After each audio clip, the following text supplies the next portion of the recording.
우리 같이 기도하겠습니다. 사랑의 하나님 감사합니다. 오늘 이 새벽 저희들 찬양으로 고백하였던 것과 같이 우리의 모든 고통과 또한 아픔의 짐들을 내려놓고 주께로 이 시간 나아갑니다. 우리의 마음의 중심을 보시는 하나님, 주 앞에 엎드려 이 시간 말씀을 듣고 기도할 때에 우리의 삶의 모든 문제를 주님께서 가볍게 해주실 것을 저희들 믿습니다.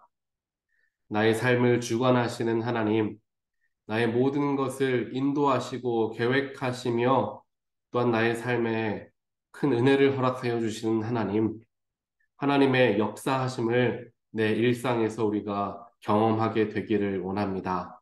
나에게 좋은 일이 있을 때에도, 때로는 어려운 일이 있을 때에도, 한순간도 하나님께서 우리와 멀어져 계시는 때가 없음을 기억하게 하시고, 나를 돌보시고 나를 위해 눈물 흘리시고 나를 위로하길 원하시는 하나님의 능력을 경험하는 우리 모두가 되게 하여 주시옵소서.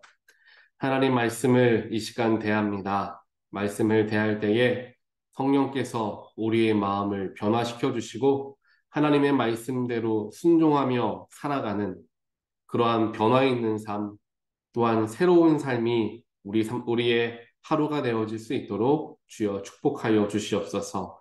이 모든 말씀 예수 그리스도 이름으로 간절히 기도합니다. 아멘. 오늘 하나님 말씀 함께 보겠습니다. 예레미야 23장 1절부터 8절입니다. 내 목장의 양떼를 죽이고 흩어버린 목자들아, 너희는 저주를 받아라. 나 주의 말이다. 그러므로 나 주 이스라엘의 하나님이 내 백성을 돌보는 목자들에게 말한다. 너희는 내 양떼를 흩어서 몰아내고 그 양들을 돌보아 주지 아니하였다. 너희의 그 악한 행실을 내가 이제 벌하겠다. 나 주의 말이다.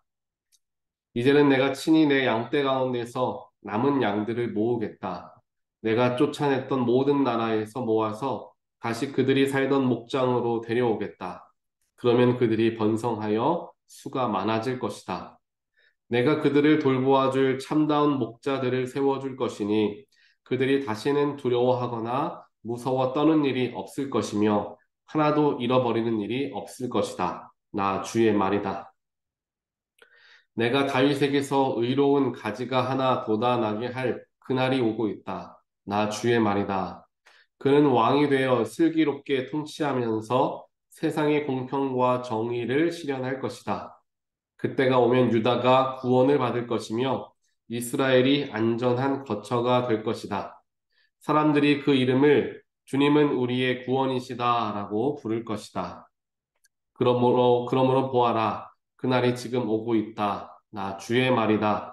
그때에는 사람들이 다시는 이스라엘 백성을 이집트 땅에서 이끌어내신 주의 살아계심을 두고 맹세하지 않고 그 대신에 이스라엘 집의 자손이 쫓겨가서 살던 북녘 땅과 그 밖의 모든 나라에서 그들을 이끌어내신 주의 살아계심을 두고 맹세할 것이다. 그때에는 그들이 고향 땅에서 살 것이다. 아멘. 오늘 우리가 함께 보는 예레미야 23장에서는 하나님께서 이제 장차 일어날 일에 대해서 예언해 주신 말씀이 이제 기록이 되어 있죠. 이 당시에 유다라는 나라를 이끌어가는 하나님의 목자 역할을 하는 사람들이 있었습니다. 그 목자 역할을 하는 사람은 바로 그 나라의 왕이었고요. 또한 선지자들이었으며 또한 제사장들이었습니다. 이들이 특별하게 하나님께 부르심을 받아서 하나님께서 원하시는 대로 나라를 이끌어가는 역할을 맡게 되었습니다. 그래서 그들을 목자라고 오늘 말씀에서는 표현하고 있죠. 목자라는 것은 특별하게 자신들에게 맡겨진 양들을 지키고 그들을 올바른 길로 인도하고 가르치는 일들을 하는 것이 목자의 역할입니다. 그리고 목자가 기억해야 되는 것이 양들의 주인이 목자가 아니라 사실 목자를 세운 더 큰 주인이 있다는 것이고요. 그 더 큰 주인이 하나님이라는 것이죠. 하나님께서 목자를 세우셨고 그 목자들을 통하여서 양떼들을 돌보게 하여 주시는 것을 우리가 기억하고 결국에 양떼를 돌보고 올바른 길로 인도하는 것은 목자의 역할이지만 그 목자를 다스리시는 분은 하나님이시기 때문에 하나님 손 안에 모든 것이 있다라고 우리는 생각해 볼 수가 있습니다. 그런데 이 목자들이 자신들에게 맡겨진 역할들을 잘 하지 못했죠. 오히려 양떼를 돌보아야 할 양떼를 죽이거나 또한 흩어버려서 목장에서 떠나가게 만드는 일들을 하고 말았던 것입니다. 그래서 하나님께서 1절에서부터 경고하시죠. 너희 목자들이 양떼를 죽이고 흩어버렸기 때문에 내가 이러한 저주를 내리겠다라는 말씀으로 시작을 하는 부분들을 보게 됩니다. 결국 이 당시에 유다라는 나라가 이렇게까지 타락하고 멸망하게 될 수밖에 없었던 가장 큰 요인들은 목자들에게 문제가 있었다라는 거죠. 지도층들의 문제로 말미암았다라는 것을 하나님께서는 지적하고 계시는 것입니다. 지도층들이 바로 서 있지 못하니까 자연스럽게 양들마저도 타락하고 말았던 거죠. 그렇기 때문에 하나님께서 세우신 왕과 선지자와 제사장들이 바로 설 때 그 나라가 건강하게, 영적으로 건강하게 또한 강한 나라로서 서 나아갈 수 있는데 지도층이 흔들리니 나라가 이렇게 멸망할 수밖에 없는 지경에 이르게 되었음을 하나님께서는 한탄하시는 것입니다. 그러면서 하나님께서 이제 4절에서 말씀하시고 또 5절에서도 말씀하시죠. 이제 참다운 목자를 세워줄 것이다 라고 이야기합니다. 참다운 목자들이 세워질 것이고 그를 통하여 양들이 잘 돌봄을 받게 될 것이고 그와 더불어 다윗에게서부터 의로운 자가 하나가 날 것이다. 그가 왕이 되어서 슬기롭게 나라를 통치하고 공평과 정의를 실현할 거다라는 예언의 말씀을 주시죠. 이것은 바로 우리가 아는 것과 같이 예수 그리스도에 대한 예언의 말씀입니다. 다윗의 자손으로서 세상의 공평과 정의를 실현하며 모든 죄의 사슬을 끊어내신 통치자가 되시는 예수 그리스도를 예언하시는 말씀이 바로 5절 말씀입니다. 결국에 우리가 오늘 이 말씀 속에서 배울 수 있고 또한 기억해야 하는 것은 진정으로 우리의 삶을 다스리시고 또한 올바른 길로 인도하실 분, 우리가 의지할 수 있는 분은 예수 그리스도밖에 없다라는 것을 우리는 기억해야 한다라는 것입니다. 성경을 보면 수많은 인물들이 믿음의 인물들이 기록되어 있습니다. 하나님께 많은 부분으로 쓰임받는 받았던 인물들이 있죠. 하지만 그 인물들의 삶의 전체를 살펴보면요. 그들도 역시나 범죄하였고 하나님께로부터 멀어지는 경우가 있었고요. 또한 그 결말은 좋지 못했던 경우도 굉장히 많습니다. 이스라엘의 첫 번째 왕이었던 사울도 그랬죠. 다윗도 죄를 지었습니다. 그 아들 솔로몬 시작은 잘했지만 후반에는 여러 나라의 문화와 우상에 노출되는 일들을 이제 하게 되죠.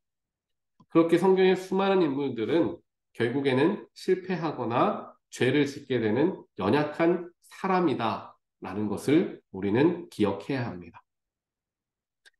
그렇기에 우리가 바라보고 온전하게 의지할 분은 오늘 하나님께서 예언으로 보여주시는 예수 그리스도밖에 없음을 우리는 반드시 기억해야 한다는 것이죠.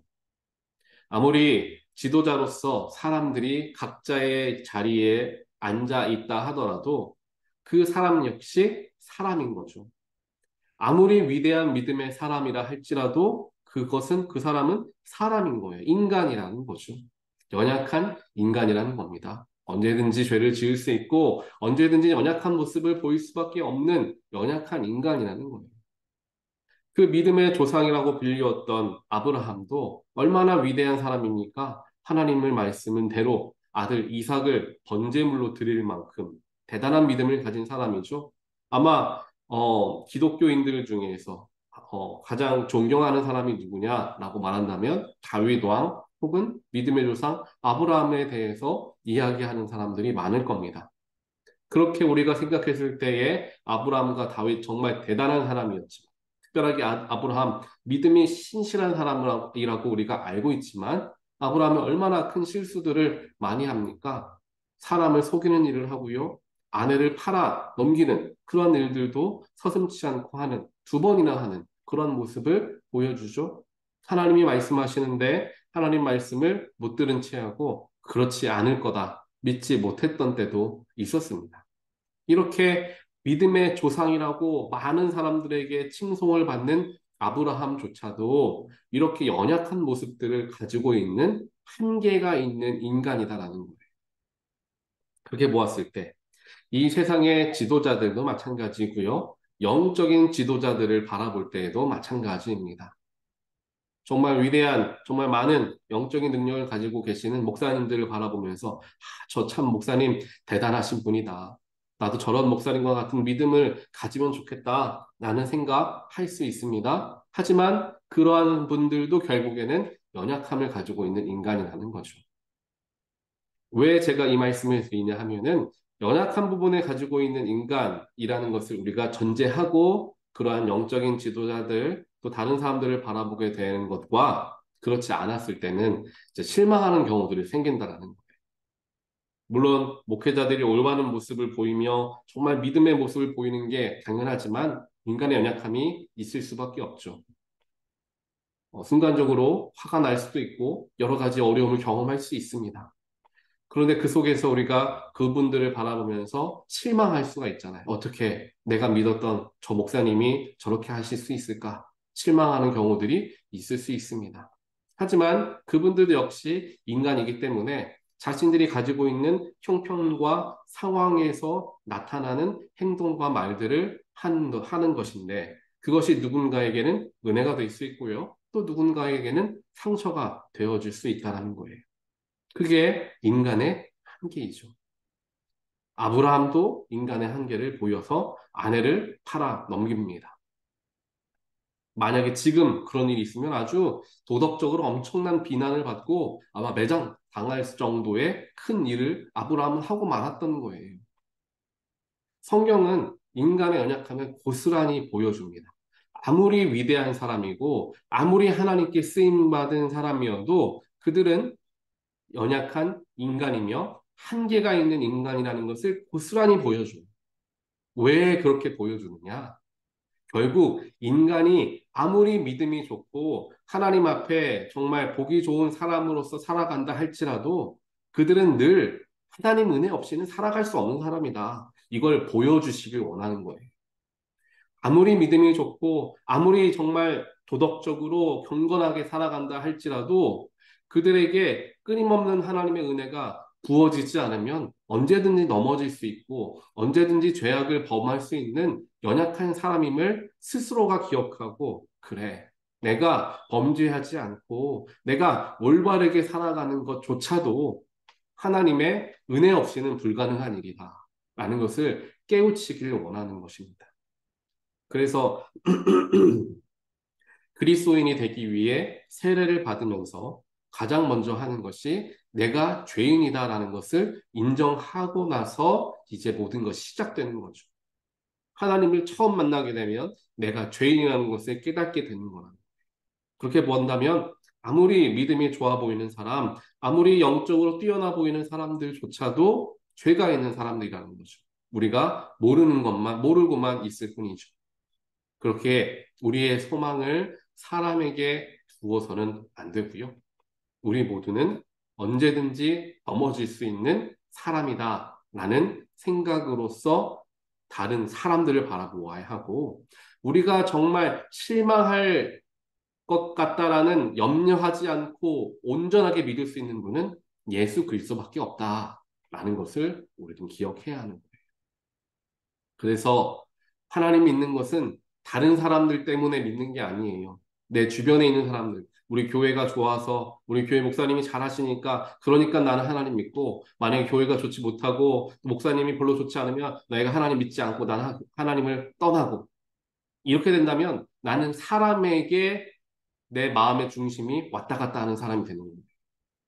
하지만 내 마음의 중심에 예수가 온전하게 자리하고 있으면요, 내 주변에 여러 가지 일들이 일어난다 하더라도 흔들리지 않게 되는 거예요. 내가 바라보는 것은 흔들리는 바닷물이 아니라 예수 그리스도, 결코 변함이 없으시고 결코 움직이지 않으시는 반석과 같은 예수를 바라보기 때문에 내 주변의 상황이 어떠하다 하더라도 내 믿음은 흔들리지 않는다라는 거죠. 그것이 굉장히 중요합니다. 교회를 바라보는 마음들도 마찬가지예요. 내가 여러 가지 일들 때문에 나의 마음에 어려움이 있어서 교회를 옮기거나 떠날 수 있습니다. 하지만 분명하게 기억하셔야 돼요. 교회를 옮기거나 떠나는 것, 그렇다면 다른 교회에 이제 잘 출석하고 내 믿음을 잘 유지할 수 있어야 되겠죠. 하지만 교회를 떠남으로 인하여서 내 믿음이 같이 연약해지고 교회를 나가지 않는다면 그것은 나는 하나님을 믿고 있었던 사람인가 아니면 세상을 바라보고 있었던 사람인가 내가 분명하게 생각해 보아야 할 부분이기도 하겠죠. 결국 우리의 마음의 중심에서 우리가 실망하지 않고 붙들고 바라볼 수 있는 분은 예수밖에 없음을 기억하고, 사람을 바라보고 사람을 의지하다가 실망하거나 상처받는 일들을 우리가 잘 다스릴 수 있어야 한다는 것입니다. 사랑하는 성도 여러분, 오늘 말씀에서 하나님께서는 분명하게 우리에게 말씀해 주십니다. 온전한 구원은 예수를 통하여서 이루어지게 되는 것이고, 온전한 공평과 정의는 예수를 통하여서 우리에게 주어지는 것이니 우리가 바라보고 붙들 것은 예수 그리스도밖에 없음을 분명하게 우리에게 말씀해 주시는 하나님의 뜻을 바라보면서 오늘 하루도 하나님께 또 예수님께 시선을 맞추어 변함없으신 예수를 통하여 굳건한 믿음을 얻게 되는 저와 여러분 되시기를 주님의 이름으로 간절히 축원드립니다. 이렇게 기도하겠습니다. 사랑의 하나님 감사합니다. 오늘 말씀을 통하여서 세상은 변하고 사람도 변하지만 결코 변하지 않으시는 예수 그리스도에 대해서 우리에게 알려주신 하나님의 말씀을 보았습니다. 하나님, 저희들이 때로는 세상의 눈이 빼앗기고 사람에게 마음을 빼앗겨서 실망감과 상처와 어려움을 경험하는 경우가 많이 있습니다.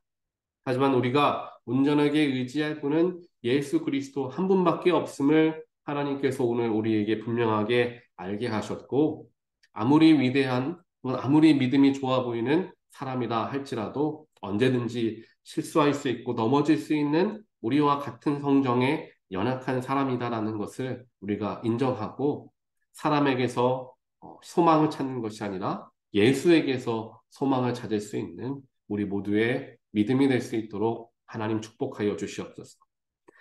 그들이 양떼를 돌보는 목자이기는 하지만 그 목자를 다스리시는 분은 하나님이신 줄 믿습니다. 목자의 너머에 계시는 하나님을 바라보게 하시고 그를 통하여 우리의 신앙과 믿음이 흔들림 없이 예수와 같이 잔잔한 또한 굳건한 믿음이 되어질 수 있도록 하나님 역사하여 주시옵소서. 예수 그리스도 이름으로 간절히 기도하옵나이다. 아멘.